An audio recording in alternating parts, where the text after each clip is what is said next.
we say, "Oh wait, we should have already have started this thing," which we just did. Everybody, welcome to the American Sci-Fi Classics at DragonCon Goes Virtual. I don't know what I'm grabbing when I do this, but a Marriott hamburger. Yeah. Yeah, that's way too big. That's way too big. Yeah, or the energy waves coming off your brain. That is indeed correct. But what we are doing today is we are talking on the American Sci-Fi Classic track about Marvel movies that happened before the Marvel Cinematic Universe. So we're stretching backwards in time, as one does, right after a panel about Back to the Future, which we did earlier this afternoon. See, it's all about time travel here at the American Sci-Fi Classics track, and helping me, assisting me, doing it better than me at this thing that we are doing is our classic track irregulars, starting with, to my left or right, I don't even know, Michael. Who are you? What do you do? I don't know about doing it better than Joe. My name is Michael Falkner. I'm a writer and podcaster from the Atlanta area, and I have a blog. It's called Creative Criticality, where, among other things geeky and pop culture-y, I do a deep dive on Doctor Who, episode by episode. Been going there since 2014, and this year I'll be wrapping up the Tennant era by the end of the year. So you can find that once again at creativecriticality.net. Just look at the name. That's how you spell it right there. And 2 internets away from me, Michael. I am Michael Bailey, not to be confused with Michael Falkner and the 15 other Michaels that you can see on the Classics track.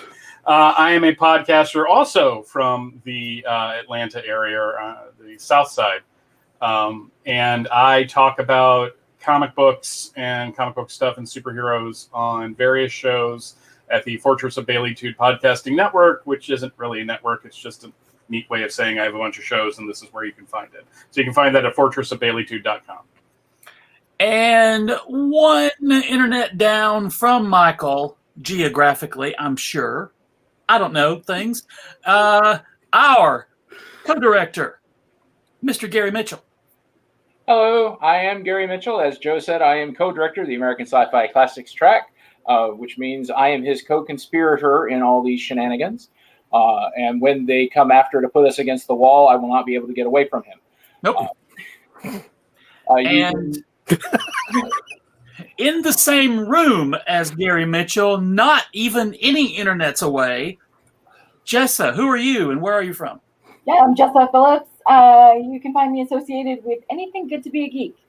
So just search for it, and there I am.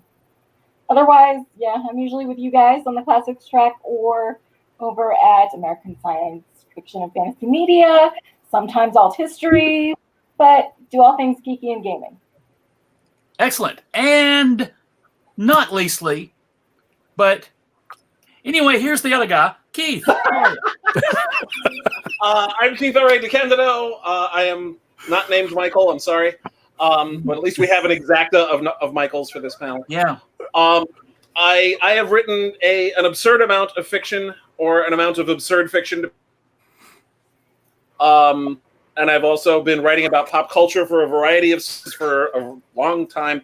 But most of it I do through the award-winning website Tor.com. For them, relevant to this panel, I did from 2017 to this year the Great Superhero Movie Rewatch, which was called 4-Color to 35mm, in which I looked at every single live-action movie based on a superhero comic book, including every single movie we're going to talk about over the next hour. So there's I've also written stuff about Marvel and for Marvel. I've written a bunch of prose tie-ins to Marvel's characters, including Spider-Man, Thor, the Hulk, the X-Men, the Silver Surfer. And also for Tor.com, I reviewed a bunch of the Marvel Netflix series. So. Oh, cool. Yeah. Yeah. And all the links to all the people with all their things we're going to put in the show notes after it. So if you were busy with your pencils out trying to scribble down everything that we just said, like, great idea. We wave back. Yeah. All right, so ladies and gentlemen, the thing tonight is for this hour, what we're going to do is talk about when Marvel first actually gained some foothold, some success in movies, which eventually led to the Iron Mans and the Captain Americas and such. But the first one that really, we don't have to talk about Howard the Duck. What? I know. I had a thesis. We can talk about Howard the Duck for a minute. Well, it's not just Howard the Duck. Basically, what Marvel did in 1981, Stan Lee, a lifelong New Yorker, to Los Angeles for the express purpose of drumming up film and TV rights to the Marvel heroes. They'd done well with The Incredible Hulk on television. They'd done okay with Spider-Man, the Nicholas Hammond Spider-Man. They did a Doctor Strange movie that didn't go anywhere. But they wanted to try. They thought there would be interest. They'd seen what DC had done with the Christopher Reeve Superman and thought, we can do this too. Our characters are just as cool. And then they proceeded to make a lot of movies, many of which either didn't get released or only got released in England, or did get released but became a laughingstock, like Howard the Duck. Which up until 1999 was the nadir of George Lucas's career. And shots fired.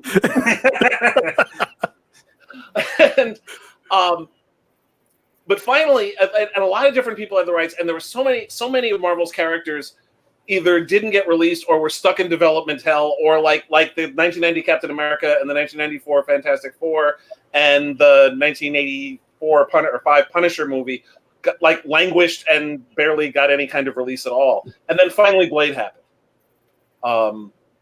Which is where we wanted to pick up. So yeah. Blade. What year? What was 98.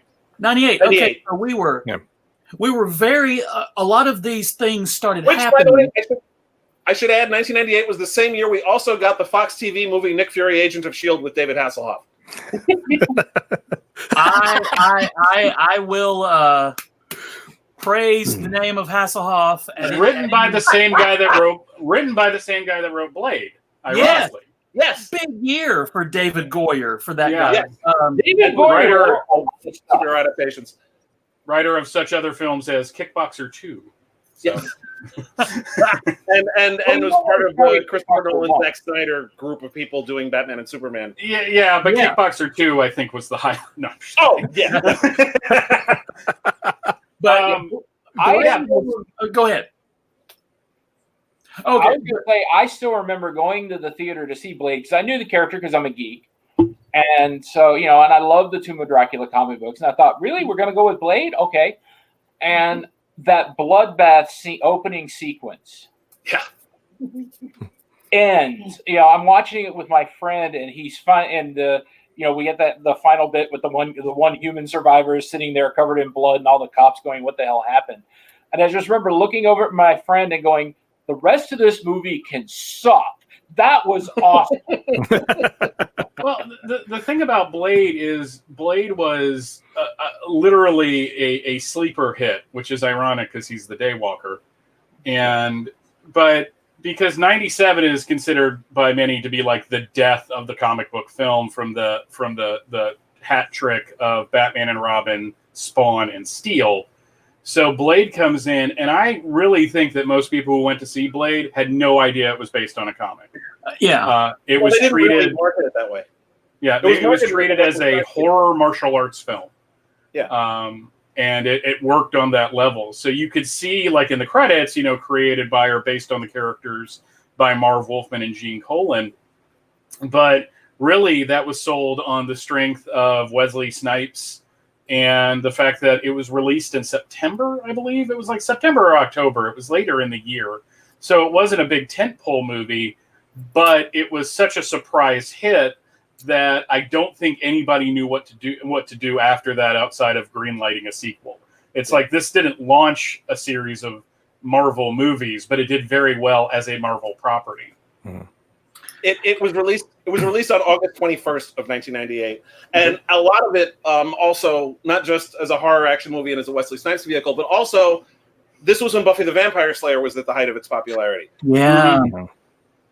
And so that was a big part of the appeal too, is a badass person hunting vampires was something that was very much in the public consciousness. Hilariously, one of the inspirations for Joss Whedon creating Buffy was reading Tomb of Dracula comics when he was a kid. Yeah. And Blade is one of, he's mentioned that Blade is a favorite character of his. So it's kind of ironic. I can't say everything sort of came full circle. And originally, it was when they first were developing the movie, it was conceived as a vehicle for LL Cool J. Oh. Okay, that would have been good. That would have been something. At least he could have written a song about it, like he did for Deep Blue Sea. So Wow. Yeah, because Snipes for the 90s, it was like he was always attached to Black Panther whenever I read anything involving him being associated with a Marvel property. So, but it had also the benefit of actually being a good movie. Yeah. That helped. We just rewatched it, I think, like last weekend, and it still works. I mean, it's still great action, good characters.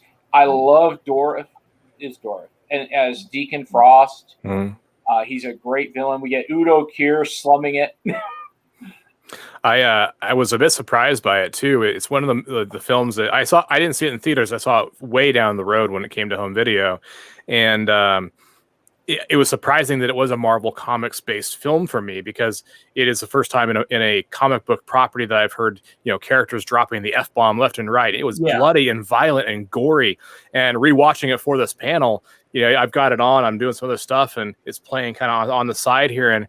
And my wife walks in and is like, "What are you watching?" Because it was just. I'm like, "Oh, I'm prepping for that comic book panel." She's like, "That's not a comic book film." Yes, it's Blade. Buckets of goo on film. Right. The crazy thing is that nothing really came.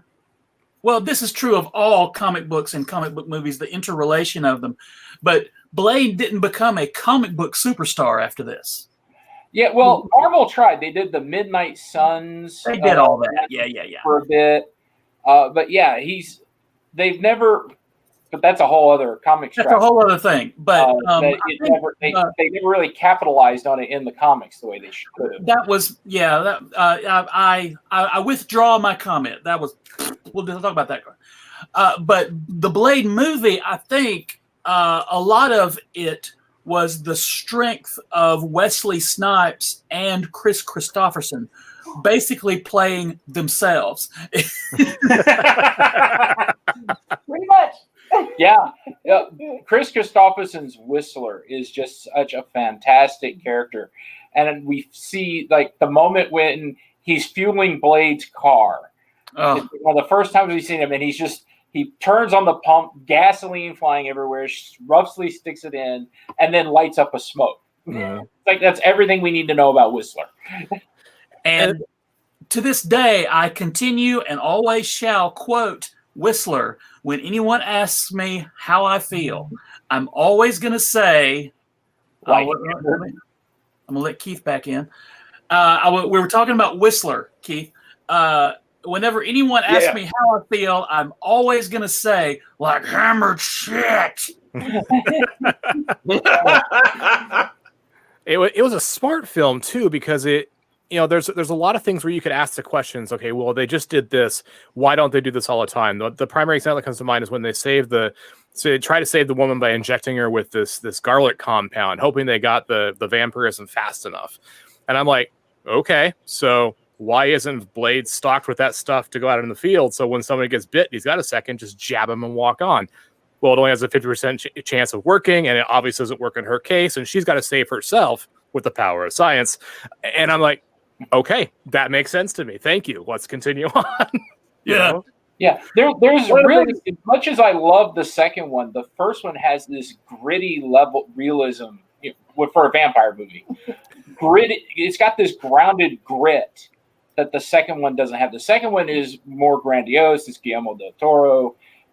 It's a beautiful movie, but the first one just feels lean and mean. Mm-hmm.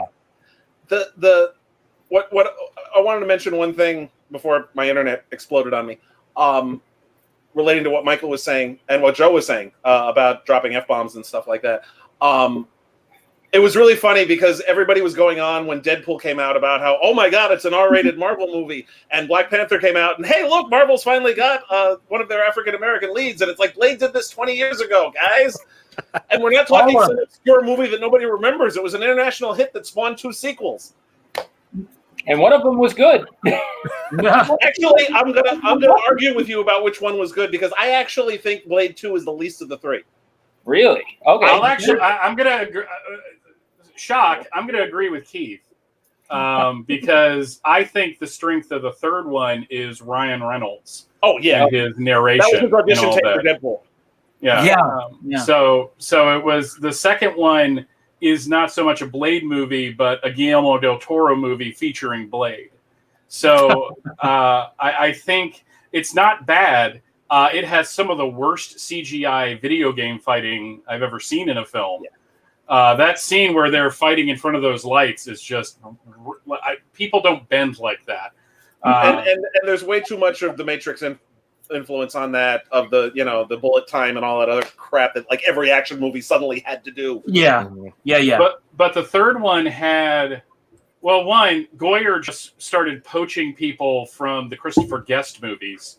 So you had Parker Posey, you had the dude that's now hosting a game show on the Game Show Network, playing like just a psychologist, and you had Natasha Lyonne is in it, Patton Oswalt's in it.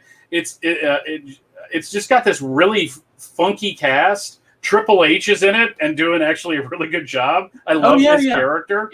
The only problem with that film is that Blade sucks at it, but everyone else is great. Don't forget Dominic Purcell. Oh yeah. Dominic Purcell eating all the scenery. Mm-hmm. Yeah, well, there were so many times like what was pretty much a warm up for his. Snipe was not happy at that point. But you were going to say. Yeah, Patton Oswalt and Ryan Reynolds both talked at great length about that. Oh, cool. Well, but you could argue, though, that, there were plenty of people that didn't know who any of these people were, from David Goyer to even Guillermo del Toro to Wesley Snipes, even though he'd done plenty of other things before that.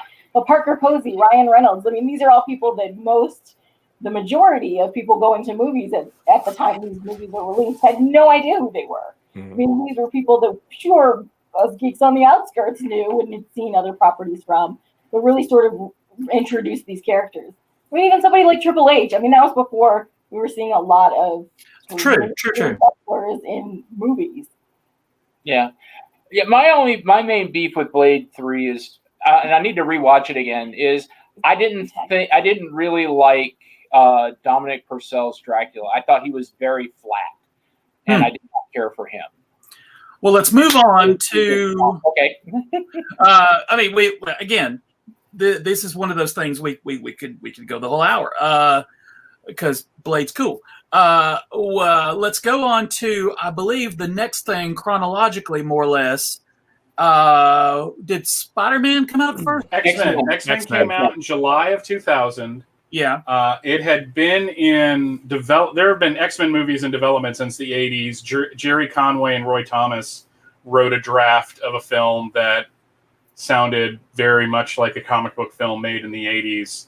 But it was it was Richard Donner and Laura Schuler Donner that shepherded this thing in. They hired Bryan Singer to direct it. And what I love watching is they released, because it was the early 2000s, when X-Men, came out on DVD, like about 6 months later, they came out with X-Men 1.5. Yes. Which had additional, new scene, deleted scenes and additional behind the scenes stuff. And they had all the original behind the scenes stuff. And when you watch it, the original stuff, everyone's like, well, I don't really know what the X-Men is, but we think it's going to be a great movie. And then when you watch the stuff they were filming right before when they were sitting down to film the second one, everyone was like, oh my God, we had no idea this was going to work. This was a complete surprise to everybody. Because the X-Men were, despite being an animated property, comic book films were kind of dead. and they were considered more superhero, even though they didn't put them in costumes, even though they didn't have, they had code names, but not really. You know, he was more Logan than Wolverine than anything. And suddenly it pops on like around the July 4th weekend, and it's one of the biggest openings of the year. I think it also had the fortune of being before 9/11. Yeah. Oh, sure. Yeah. So we were still all really in the afterglow of, hey, we survived Y2K. But it's not a good X-Men story, but it's a good movie to introduce the X-Men to a more general audience. Yeah. I kind of have I have a kind of a personal feeling about the X-Men movie just because I started working in geek journalism, which is what led me to meet all of you people.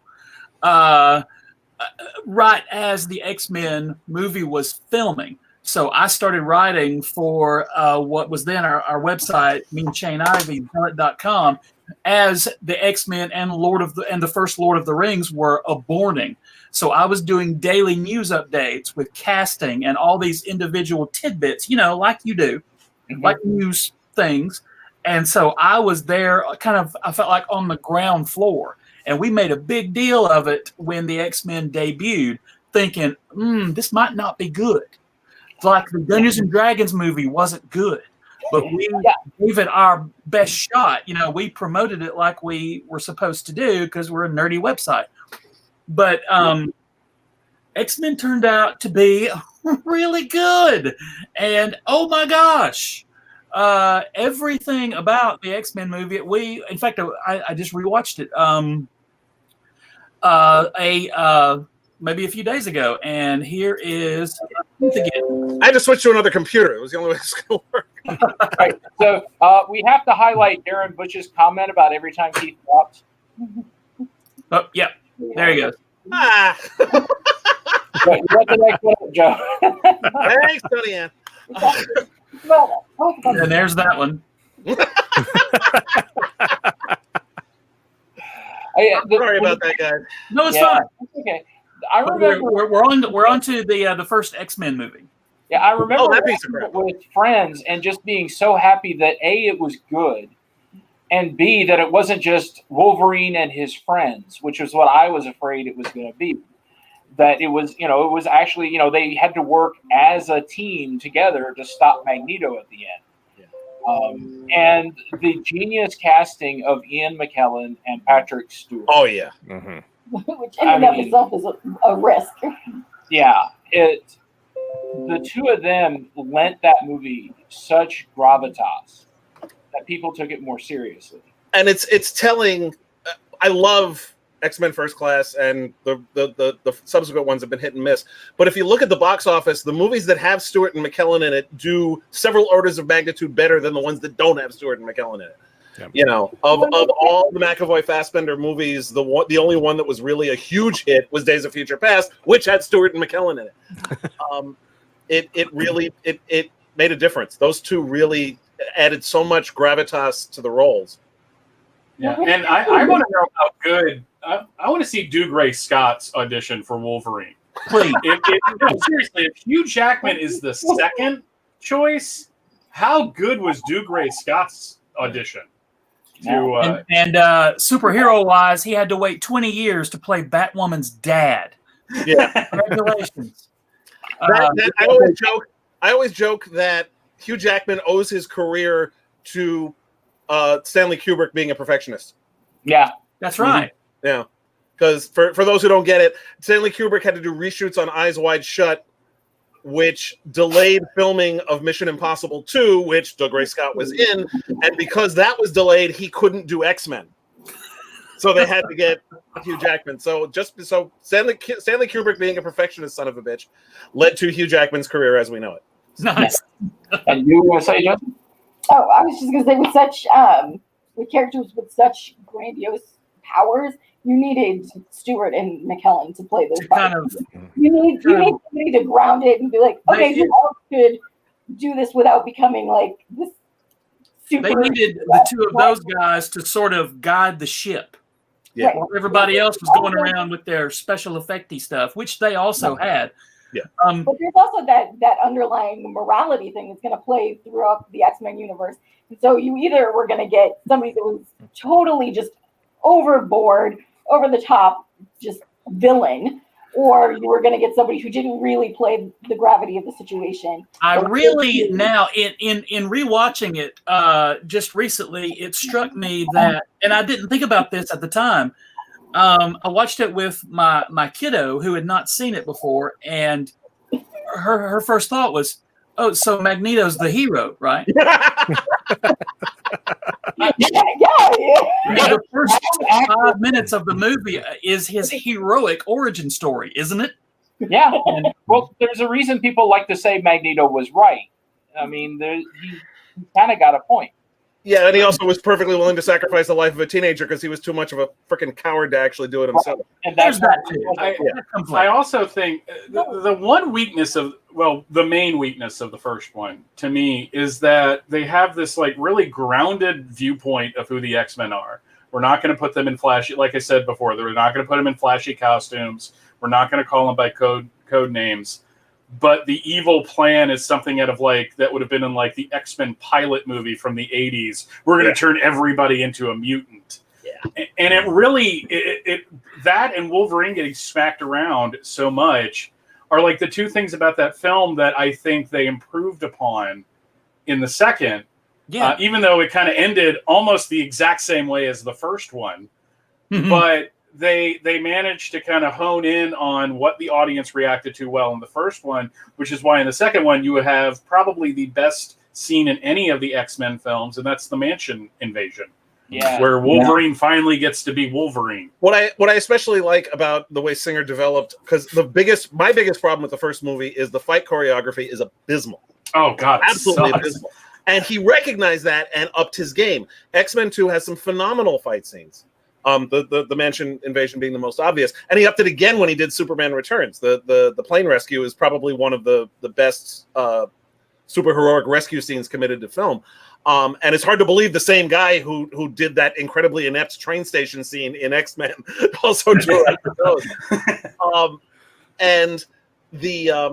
But also one of the things I really liked about the first two X-Men films was that in the first one, because the thing I was most worried about was, as a longtime reader of the X-Men, is how incredibly frippin' complicated that it is, and how many characters there are, and how much backstory there is for everybody.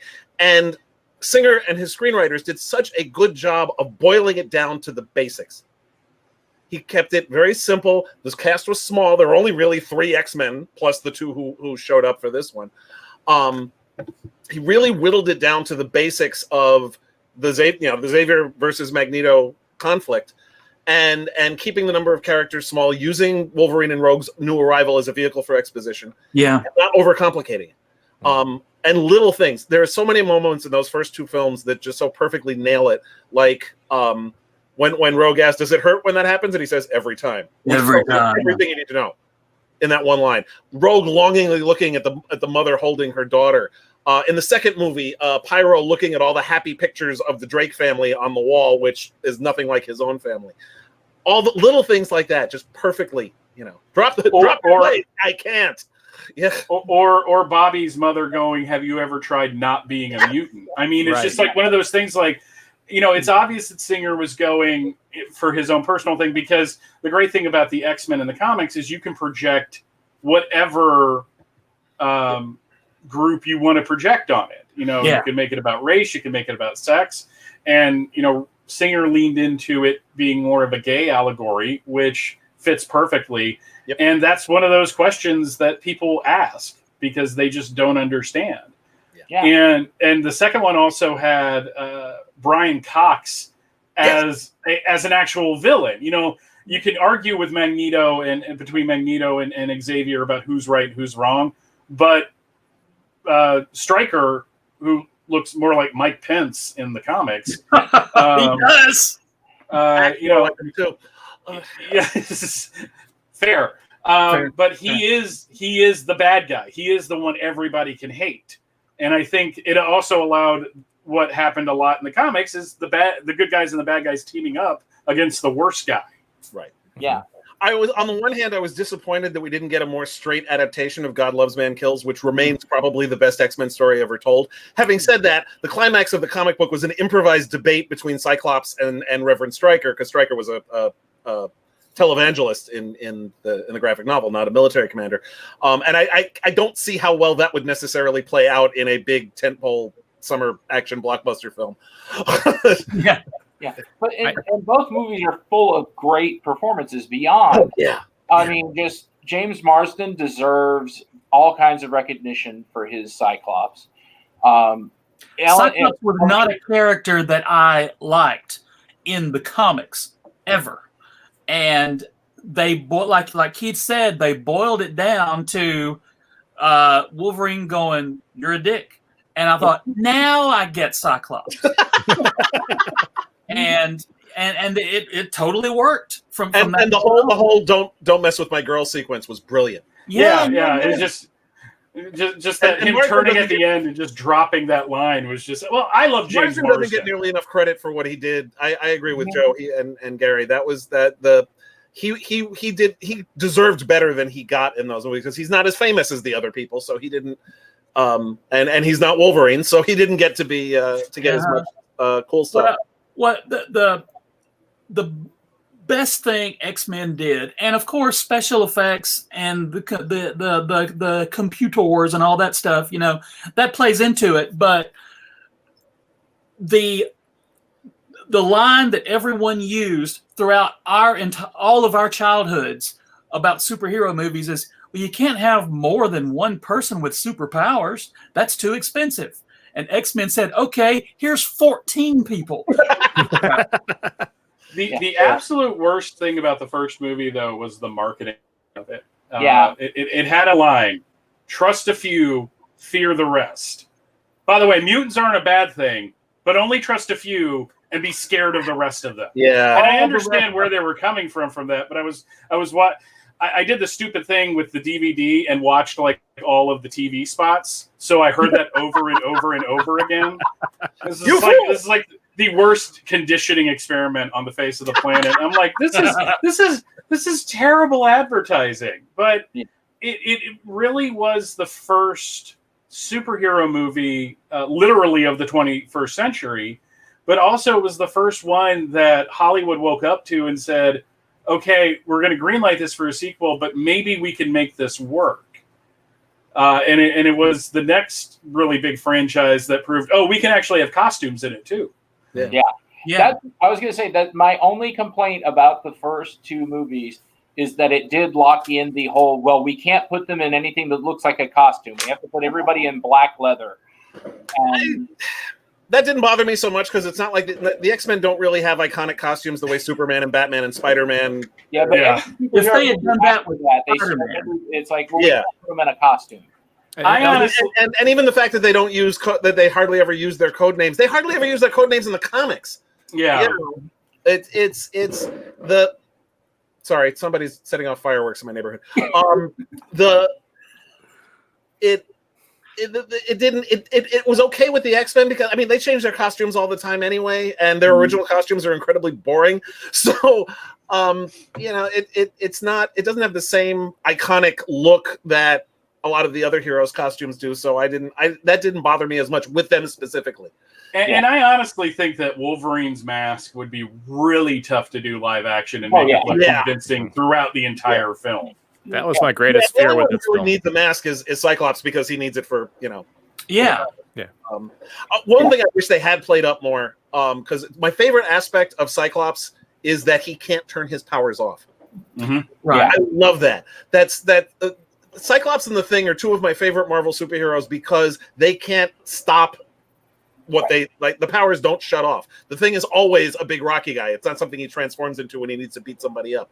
And Cyclops has to, he's always firing ray beams out of his eyes constantly. That's insane. I think that is an excellent segue to the next thing that we need to speak about, which is the first Fantastic Four movie. You mean the second one, technically?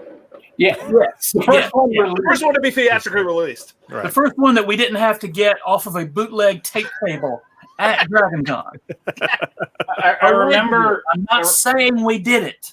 I remember seeing Fantastic Four in the theater. I sat there throughout the entire film, and we were getting up to leave, and I looked at my friend and my wife, and I went, "That is one of the best TV pilots I have ever seen put onto the big screen." Yeah. Because it felt so for the Fantastic Four, it felt like this really tiny story. Yeah. And I understand the FF might be to Hollywood a tough sell. Everything to Hollywood seems to be a tough sell. But I think the only thing they truly got right was the relationship between Johnny and Ben. And their dynamic. When I walked out of the movie, my hope was the next movie would be called Strange Tales and only feature Chiklis and Evans and who are on their honeymoon or something, and just have the two of them. They were amazing. Mm-hmm. They were absolutely amazing. And I find it really hilarious that twice Marvel has done a Fantastic Four movie in which the guy playing the Human Torch would go on to play a much more interesting character in an MCU film. The other being Michael B. Jordan in the 25th. Well, they've got a great witness relocation program for DC people too. Like they're smuggling like Lawrence Fishburne and Michelle Pfeiffer. It's like we're gonna get all you guys over here. We're gonna give you new names, a new identity, and that's where you're gonna live. It's like I love that. Nicole Kidman also. Yeah. Chiklis was born to play the Thing. Yeah. And I really hope that they since they've already set the precedent by having J.K. Simmons show up as J. Jonah Jameson in the MCU. So the precedent is set. We can have Chiklis as the Thing in the MCU version of Fantastic Four. Because I remember reading interviews and junk when the first movie had come out, and Chiklis, who was super into it, was absolutely a nerd for the whole thing.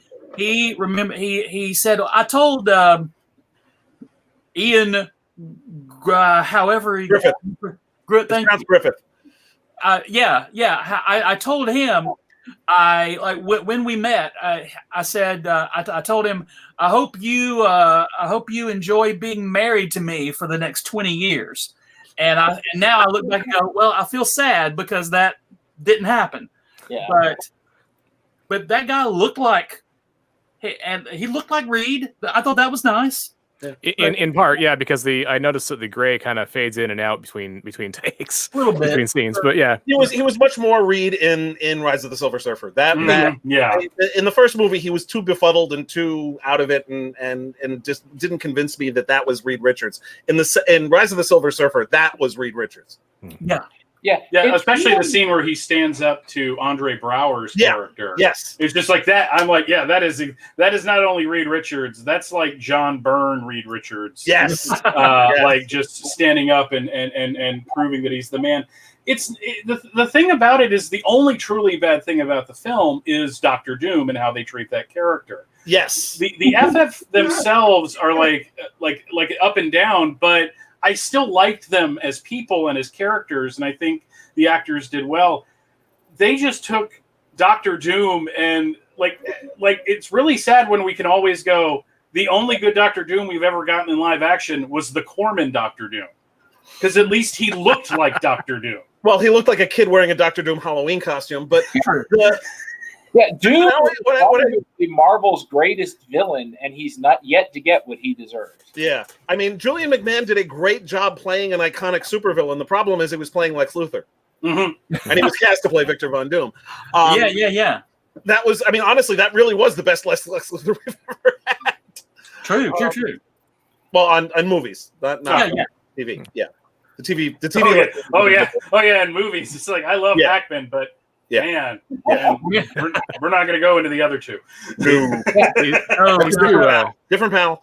But I also, much as I love Lawrence Fishburne, I wish they had let Doug Jones do his own voice. The Doug Jones voice is what I've always heard when I read the Silver Surfer in the comics. It's a lot closer to Doug Jones's voice, and he has such a good, wonderful, expressive voice. They did that in the first Hellboy movie too. I mean, David Hyde Pierce is great, but Doug Jones would have been fine, and he was in the sequel. That's right. And he did, and of course, he's so wonderfully expressive in his gestures. He was a perfect Silver Surfer. and then they went and screwed up Galactus. Yes. Yeah. Yeah, because that movie lulls you into Still this mad. Stay angry. Because the second one lulls you into the false sense of security that they fixed everything from the first one. Because when you see the Silver Surfer coming through a building, you're like, oh, okay, I get this. And then you see that cloud coming past Saturn, and I'm like, oh, I got a bad feeling about this. I mean, admittedly, well, it's hard to do justice to Galactus in live action because he is a 50-foot tall white guy wearing a purple W on his head. Yeah. This is not an easy thing to do in live action. With a big hat. Yeah, but turning him into the Borg, basically, just doesn't.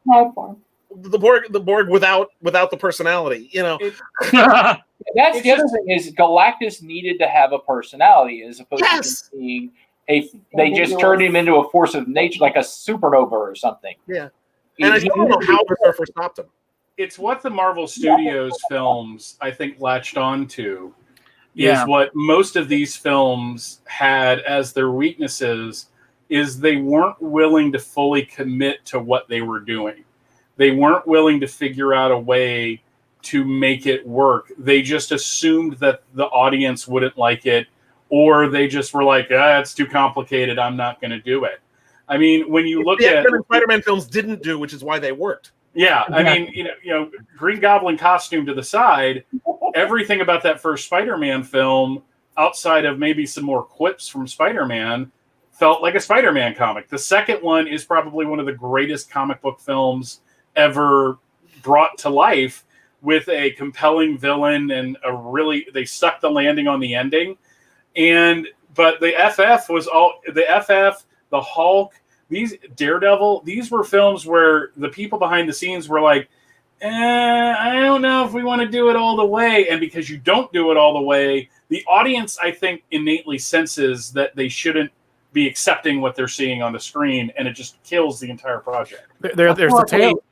There's a tale there of the audiences too, because I that I'm not a comic book guy. I don't read the books themselves. Most of my comic knowledge comes from TV and movie, and so talking to you guys. And this is where I'm going with it, right? Because at the time of Fantastic Four, I walked out saying, "Oh, that was fun," but because I didn't have the knowledge. And now going back on it these many years later, having talked to you guys and learned about all this stuff, it's more of the Kevin Feige approach. What they did for these movies is like, we can't go that far because people won't get it. When you get to Marvel Studios and Iron Man and beyond, Kevin Feige's like, these comic books, they want these, do that. And that's what they did. And I think all of these movies individually teach lessons that the Marvel Cinematic Universe learned. Yes. And I think that's the gist, that's the overarching theme, I think, of what we're talking about on right now. But I feel like chronologically, I think I skipped over Spider-Man. Yes. Yeah. But, so this is a good. It was brought up. Let's segue into Spider-Man, because again, this is where we see the formula start to work, because Sam Raimi's a fan. He knows to go full on with the comic book aspects and what to change. The origin story is great. The costume looks fantastic. The first one's good. The second one, like Michael was saying, is even better. Yeah. I disagree with that, but I have a personal problem with the second film that nobody else has. So, but the first movie I always use the first Spider-Man movie as one of my favorite examples of a successful adaptation of something from one format to the other, and it's specifically in how they dealt with his origin. The basic story of Spider-Man, he does a wrestling match, he doesn't get as much money as he wanted, guy robs the till, Spider-Man doesn't stop him, that guy goes on to kill his Uncle Ben. What I love is the way Raimi adjusted it, because he was making specifically a summer action blockbuster. When when Spider-Man doesn't get the money, when Peter doesn't get the money he's expecting, the manager says, "Ask me how that's my problem." And then he lets the thief go, and he says, "You could have stopped him." And he said, "Ask me how that's my problem." In 2002, I saw this movie in Times Square in a packed room. Half the people in the theater the half that had probably never read Amazing Fantasy 15 were cheering. That's the Same thing. moment. That's the moment when the hero is, gets his comeuppance against the jerk, and that's a great moment. The rest of the theater, and you could feel it. The rest of the theater is going, no, guys, no, don't. Oh no! Right. Yeah, I actually, the audience in the theater that we saw it in, where I actually literally almost killed somebody. It's a story for another time. But when that happened, everyone was like 3/4 of the audience in my packed audience was cheering, and I went, "Wait for it!" and not to interrupt the film, but just to be like, "Hey guys, this isn't good. This really comes to bite him in the ass." And it was perfect because Raimi used the tropes of summer action blockbusters to make an already effective story more effective. Yeah, and I think Spider-Man had such a tortured history film-wise that would be like 3 panels to explain exactly how it. But I remember in '99 sitting there on AOL and reading, they finally got the legal web untangled, which was everybody's freaking headline for that. Yeah, and you had that really awesome teaser trailer that they had to pull really quick after 9/11 because the teaser trailer where he's got things trapped between the Twin Towers. But I think whereas X-Men was the last feel-good superhero film before 9/11, Spider-Man, especially with the scene where all the New Yorkers are throwing stuff at the Green Goblin, and one of them goes, "You mess with one of us, you mess with all of us," was, I think, for society was just like, yeah. That I was going to say that the being after 9/11 and that moment, which was added in, really helped make this movie cement for a lot of people. Mm-hmm. It really was we could feel good again, at least for a moment. Spider-Man's always been one of the reasons why I think this character is so appealing, and you see this in the Tom Holland films also, is that he's sort of the middle ground between the big blockbuster heroes who save the world from everybody and the ground level heroes like your Daredevils and your Luke Cages who work on the streets. He functions in both, and that I think that's a big part of his appeal, is that you can do the big major action thing with the world at stake, and you can do the small thing that's just about saving a few people from a bad guy, and it all works with him. Yeah, the first 2 films, the final battles are done far away from where really anybody can see them, which is, I think, I believe that the third one is fixable. The third could have been fixable if you make it 2 separate movies, which it already is.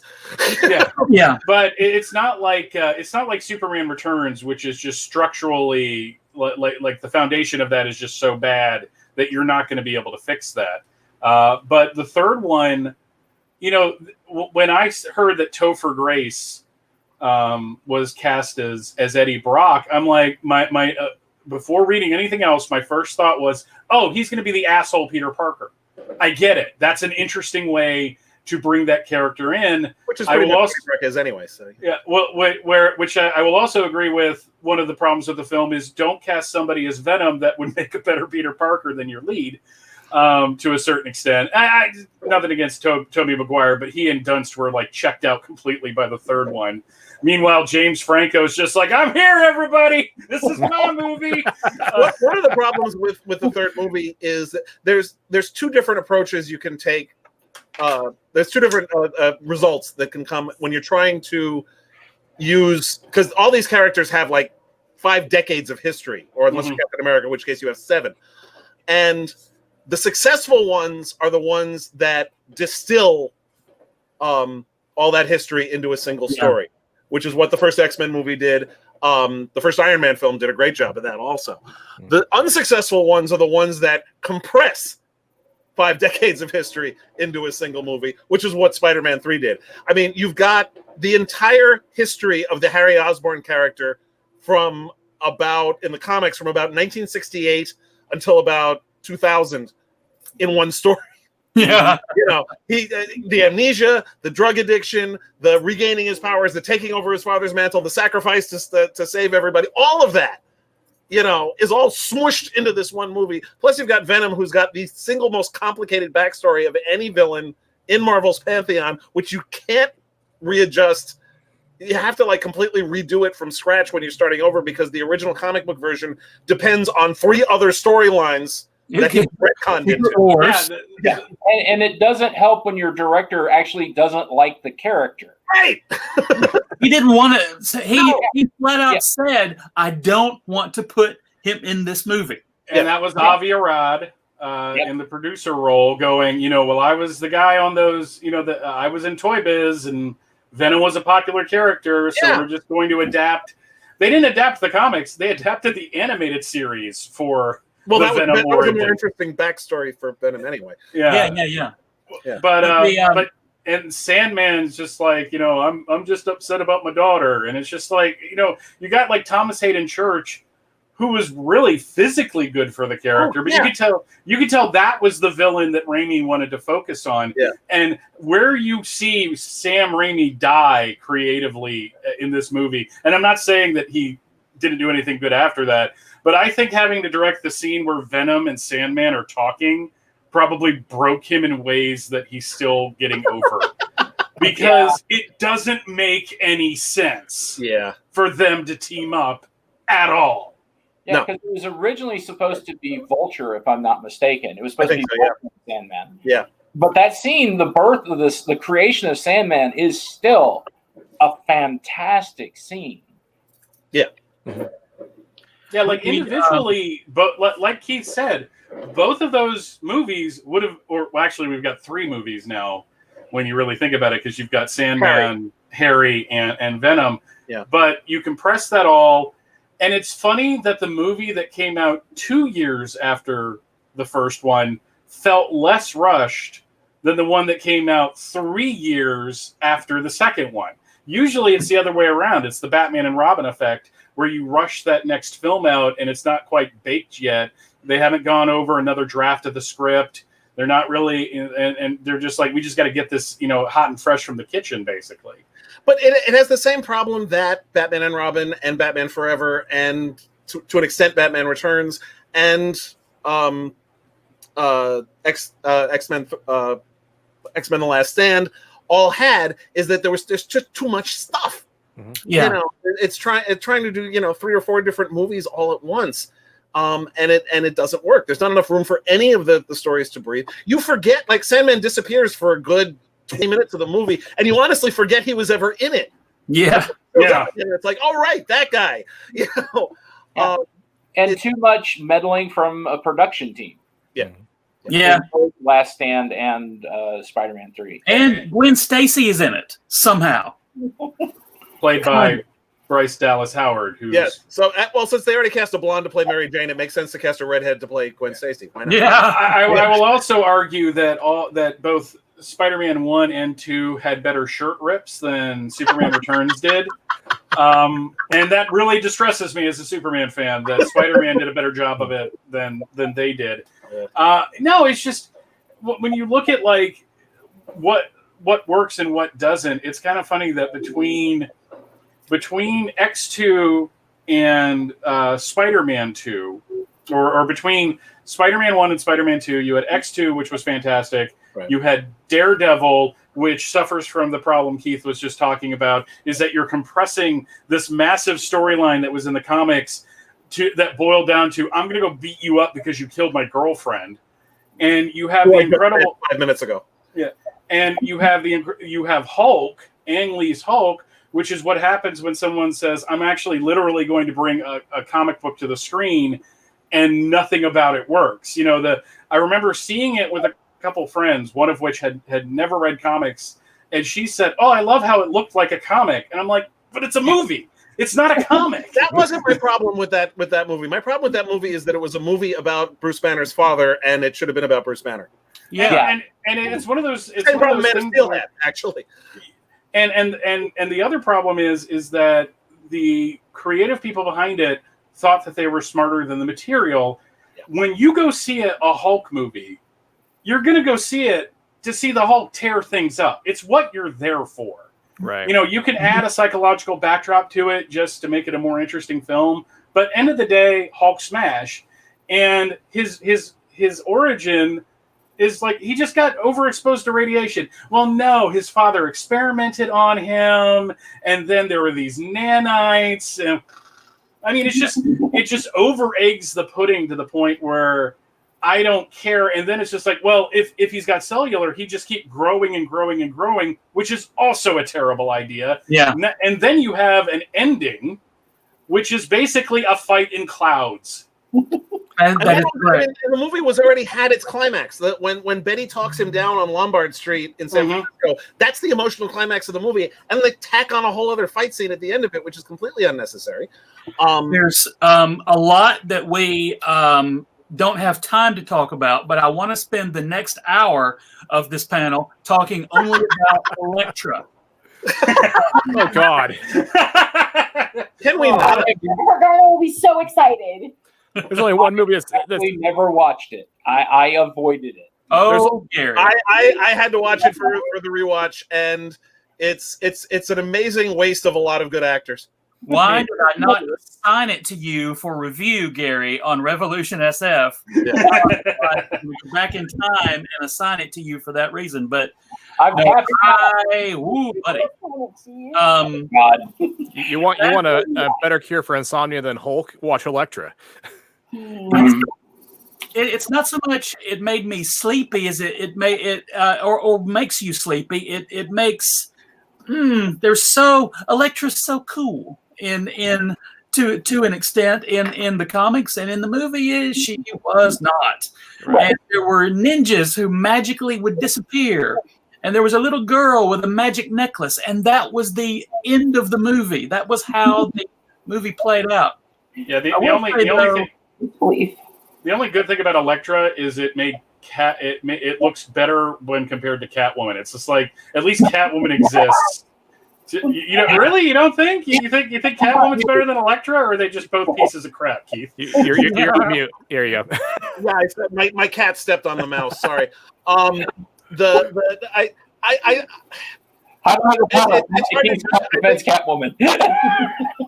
No, I mean they're both terrible. It's just, I mean, why choose? Yeah. Yeah. At least Daredevil is watchable. I mean, I'm not saying it's good, but at least it's passable, and at least and we've got, it's got. Oh, now I can't remember his name. Michael Clark Duncan song. That's what you're waiting on. It's got the Evanescence song. That's good. Right It was well cast. The problem with Daredevil is that they completely removed every single heroic aspect of the character. Yeah. You know, he didn't get his powers because he saved an old man from getting hit by a truck. He got his powers because he accidentally stumbled into a canister. You know, and then the minute he lets Paul Ben Victor's character die on the C train because Matt Murdock is too incompetent a lawyer to win his case. Because the only way he's defending somebody who is raped is if it's a civil case. Because if it's a criminal case, then the district attorney's handling it. So if it's a private lawyer defending the woman, it's got to be a civil case, which means the burden of proof is on Matt Murdock, and he lost. So then he went and killed the guy because he's an incompetent fucking lawyer. I mean, this is just... Sorry. I really hate that movie. Although it did, it was good to see Foggy get some work after that, working for Tony Stark. Yes. Yeah, but he had to change his name because Matt Murdock was such a bad lawyer. Protection. Aside from Affleck, and it was a really well cast movie. Colin Farrell was great. Michael Clark Duncan was great. Jennifer Garner was good in that one. That was the other problem. It didn't have the relationship with Elektra had only happened for like 5 minutes. Yeah. You know, they got rid of the part of the backstory where they met in college, which at least the TV show remembered. Yeah. So this is somebody he met in a coffee shop, and now she's the love of his life. Really? Because we have a fight scene that really just is an excuse to do wire work. I mean, which is my favorite part of the movie. I love the fight in the park. That's awesome. And then they fridge her just to resurrect her later. Well, that's right out of the That's the comic. Yeah. That's Frank Miller. And that was a case where they painstakingly recreated the visuals of the comic without understanding why the visuals were effective in the original comic. Yeah, I have a good friend that says they got the answer, but they didn't understand the question. Yes. Your friend is very smart.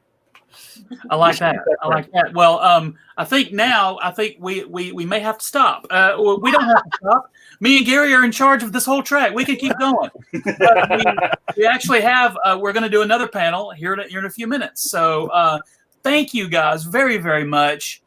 Again, with you guys and with we could keep talking. But there's more to this topic, and we'll get to it.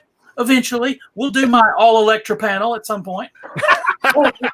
That should be a lock-in movie. Yes. Yeah. Ooh. Yes. Yeah. You'll make a lot of money on that. Yeah, if you want to know more about this subject, check out this guy's 4-color to 35 millimeter. Yeah. Right. And we'll put links to all that stuff in the show notes. But let's see, 2/5 of our panel is Michael's. And 1/3. I apologize. I didn't count Jessa. 1/3 of our panel is Michael's. And thank you guys very, very much. We will see you later tonight. Tomorrow, we're going to be doing more of these things. And thank you again from Dragon Con Goes Virtual and the American Sci-Fi Classics track. Please keep following us and liking us and all those things. And we will see you very soon. Oh, Lola, that was a terrible pun. Electra Boogaloo. No. I'm down with that sickness. I'm ending the broadcast.